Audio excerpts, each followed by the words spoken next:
to unlock your Canon Eos 250d's full potential and keep it running smoothly.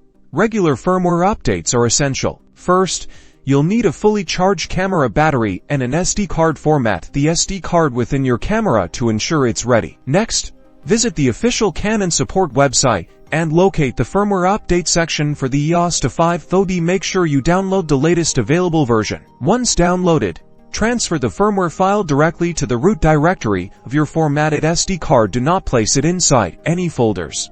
With the firmware file on your SD card, power off your camera and insert the card into the camera's SD card slot. Now, power on your camera. Navigate through the menu settings until you find the firmware option.